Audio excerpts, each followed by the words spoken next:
Bonjour, aujourd'hui on commence le chapitre 3. On va faire des circuits électriques. Pour pouvoir faire des circuits électriques, je sais que vous en avez déjà fait, vous avez vu ça au secondaire, puis vous avez déjà une bonne idée comment ça marche, qu'est-ce qui arrive dans un circuit quand on met des résistances, mais avant de vraiment commencer à faire des circuits, on va devoir s'entendre sur différentes notions, entre autres parce que ce livre-là qu'on utilise, des fois il utilise des mots un petit peu weird. On commence avec la section 3.1, l'électromotance, le courant et la résistance. Bon, déjà, électromotance, tel que promis, c'est un mot bizarre. L'électromotance, qu'est-ce que c'est? Bien, en fait, c'est un terme inventé par l'auteur de notre fameux livre parce qu'il n'aimait pas le terme qui est généralement utilisé pour ça. L'électromotance, c'est une différence de potentiel, mais le terme qu'on utilise habituellement, c'est force électromotrice. Puis le problème avec ça, c'est que c'est pas une force. Fait que c'est comme un nom vraiment mal choisi. Souvent, pour compenser ou pour contourner ça, la plupart des auteurs utilisent plutôt F et M pour force électromotrice, mais quand on dit juste F et M, on dit pas le mot force, fait qu'on y pense un peu moins que c'est juste un nom weird. Fait que moi, je vais plutôt utiliser F et M parce que c'est quand même pas mal plus intéressant, mais fois de temps en temps, là, comme on lit dans le livre le mot électromotance, ben, ça vaut la peine de savoir ce que ça veut dire. Mais premièrement, qu'est-ce que ça veut dire? C'est quoi au juste la FEM? C'est quoi au juste l'électromotance? Ben, c'est le gain d'énergie qu'une pile va donner à un coulomb d'électrons. Donc, si on prend un paquet d'électrons, suffisamment d'électrons pour que ça nous donne un coulomb de charge, mais cette quantité de charge-là va recevoir une certaine quantité d'énergie fournie par la pile, et donc, c'est delta U, la quantité d'énergie donnée par un coulomb d'électrons, la charge de tous ces électrons-là, au total, la charge totale. Et ça me donne la FEM. Bien, la quantité d'énergie par unité de charge, c'est une différence de potentiel, c'est une tension, c'est un voltage. Et c'est ça qu'on a ici.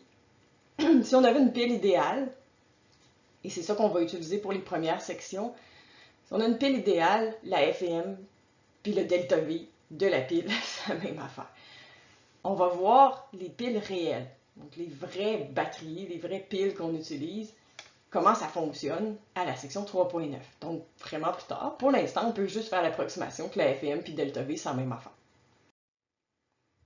Deuxième définition, le courant électrique. Le courant électrique, c'est quoi? C'est la quantité de charge qui passe au travers d'une surface par unité de temps. Comment ça, une surface? Imaginons qu'on a un fil, ceci est un fil, et que j'ai une charge qui passe, j'ai des charges qui passent dans le fil.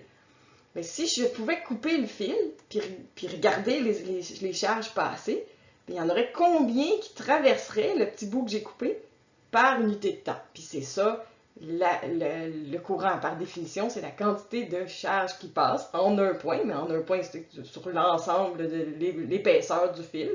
Là, je l'exagère, évidemment, il n'est pas gros de même, mon fil. Donc, ça va me donner la quantité de charge à l'intérieur de toute la surface du fil, la surface qu'on a représentée ici par une surface P. Là, vous remarquez que la surface est plus grande, mais ça ne change rien parce qu'il n'y a pas d'électrons, il n'y a pas de charge qui passe à l'extérieur de mon fil. Fait que même si je mets une surface vraiment grande, ça n'a aucune importance. L'important, c'est juste d'essayer de visualiser que si je prends un point dans mon fil, sur toute la grosseur du fil, bien, toutes les charges qui passent à travers de cette surface-là ou par ce point-là, à chaque seconde, c'est ça le courant. Donc le courant, c'est mesuré en ampères et c'est 1 coulomb par seconde, donc la quantité de charge qui passe par une unité de temps, donc 1 coulomb par seconde, c'est 1 ampère. Bon, c'est un petit peu bizarre, mais il faut savoir que quand on a défini initialement le courant électrique, on pensait que c'était les charges positives qui étaient en mouvement. On s'est rendu compte plus tard qu'en réalité, c'était les électrons qui bougeaient, mais les conventions sont encore en effet, c'est-à-dire qu'on utilise encore la convention que le sens du courant n'est pas le sens des électrons. Donc, on suppose, quand on définit le courant, que c'est comme si les charges positives s'en allaient par là, de la borne positive de la pile vers la borne négative. Donc, nécessairement, la pile, qu'est-ce qu'elle fait? Donne de l'énergie aux particules. Les particules s'en vont par là et vont rejoindre l'autre côté, sont attirées par l'autre côté. Bon, c'est pas ça qui se passe pour vrai. Ce qui se passe pour vrai, c'est que la pile donne de l'énergie aux électrons. Les électrons sont repoussés par là, dans le fil, et ils sont attirés par le côté positif, sont repoussés par le côté négatif, et Ils vont donc aller rejoindre le côté positif de la pile.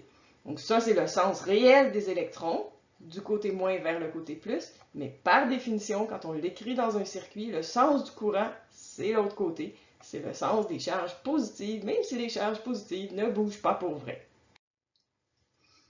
Dernière définition, la résistance. La résistance, c'est quoi? Bien, c'est la mesure de l'opposition d'un objet à la création ou à l'établissement d'un courant. Donc, ce qui fait que ça résiste. La résistance, on peut déterminer ça par la loi d'Ohm, c'est-à-dire la différence de potentiel sur mon élément, sur ma résistance, divisé par le courant qui le traverse. C'est mesuré en ohms. Ça ici, R qui est delta V sur I, c'est une équation qui est bien importante, mais réellement, c'est pas ça qui définit la résistance. On va le voir plus tard. Donc, un ohm, juste pour définir qu'est-ce que c'est, mais c'est la même chose qu'un volt par ampère.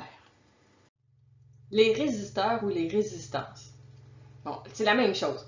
En fait, le résisteur, c'est un terme que, encore une fois, que l'auteur utilise pour éviter la confusion entre le fait que l'élément s'appelle la résistance puis que sa caractéristique, c'est aussi d'avoir une résistance. Le vrai terme, c'est résistance. Donc, il y a une résistance qui a une résistance. C'est plate, c'est le même mot deux fois, c'est la vie, c'est ça que je vais utiliser. Mais moi, ça ne me dérange pas. Si vous voulez utiliser résisteur, résistor, résistance, ça ne change rien. C'est tout bon, ça veut tout dire la même affaire. Donc, dans ce cas-ci, ce qu'on va observer, c'est que si on place une résistance dans un circuit avec une pile, puis des fils, évidemment, bien, ce qu'on va observer, c'est qu'il va y avoir des changements de potentiel sur la résistance, c'est-à-dire que le potentiel avant la résistance puis le potentiel après la résistance ne sera pas le même parce qu'il y a une résistance dans l'élément et donc il y a une chute ou un gain, dépendant de quel bord on va, là, de potentiel. Donc le potentiel d'un côté puis le potentiel de l'autre ne sera pas le même. Ce qui est important, puis ce qu'on va vraiment utiliser très souvent, c'est le fait que le potentiel dans un conducteur, comme un fil, il est constant. Donc, il n'y a pas de variation de potentiel dans le fil. Il y a seulement des variations de potentiel dans la résistance. La loi d'Ohm. La loi d'Ohm, c'est une loi qui est bien importante, que vous avez probablement déjà vue, qui dit que delta V égale RI. Puis ça s'applique uniquement aux éléments qui sont ohmiques. Qu'est-ce que ça veut dire? Mais ça veut dire qu'un élément qui est non ohmique, à la base, c'est un élément pour lequel, si je fais varier la différence de potentiel, le courant ne va pas varier de façon constante. Une ampoule, par exemple. Les petites ampoules qu'on pourrait utiliser dans les laboratoires, si je place une ampoule dans un circuit puis que j'augmente la différence de potentiel, le courant va augmenter aussi, mais pas de façon constante. Fait que c'est un élément qui est non ohmique. Les résistances, celles qu'on utilise tout le temps, sont des éléments ohmiques, c'est-à-dire qui respectent la loi d'Ohm. Et donc, R qui est delta V sur I et R qui est constant. Ça veut dire que la résistance qu'oppose une résistance, elle vaut la même chose tout le temps. Donc, que je mette une petite différence de potentiel ou une grande différence de potentiel, ça ne fera pas varier la valeur de R. R est constant. Ce que ça a comme effet, c'est que si je mets une petite différence de potentiel, je vais avoir un petit courant. Puis si je mets une plus grande différence de potentiel, je vais avoir un plus grand courant. Mais c'est tout. Ça va varier de façon constante. Un élément non ohmique, c'est un élément pour lequel la valeur de la résistance de l'élément n'est pas constante. Comme mon exemple de l'ampoule. Si je mets une ampoule dans un circuit, puis que je détermine c'est quoi sa résistance, mais cette valeur R-là va dépendre de la différence de potentiel que j'applique sur la résistance, sur l'ampoule. Ça va donner quelque chose de différent. Ce que je vais vous demander de faire maintenant, c'est d'aller à la page 220 et de lire les erreurs conceptuelles fréquentes. C'est des erreurs de compréhension ou qui nous amènent à poser des mauvais jugements sur certains concepts. Puis, je pourrais vous les lire, puis ce serait vraiment plate. Fait que ce que j'aimerais vraiment beaucoup vous fassiez, c'est que vous preniez le 3 minutes que ça va vous prendre ici pour lire cette section-là, les erreurs conceptuelles fréquentes à la page 220. Et évidemment, comme d'habitude, un petit exercice. Donc, l'exercice 3.1.4. C'est vraiment un exercice de base, juste pour réviser les notions qu'on vient de voir. Vous avez une pile qui a une FEM qu'on va considérer parfaite et qu'on va juste appeler delta V de 10 volts, branchée à une résistance inconnue. Et on vous dit que vous avez en ce moment un courant de 0,2 ampères. Déterminez la résistance. Ça ne devrait pas être long à faire.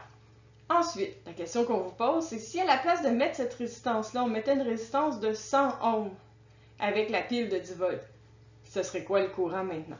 Vraiment une question de base pour commencer tranquillement à faire des circuits. On se voit au prochain cours.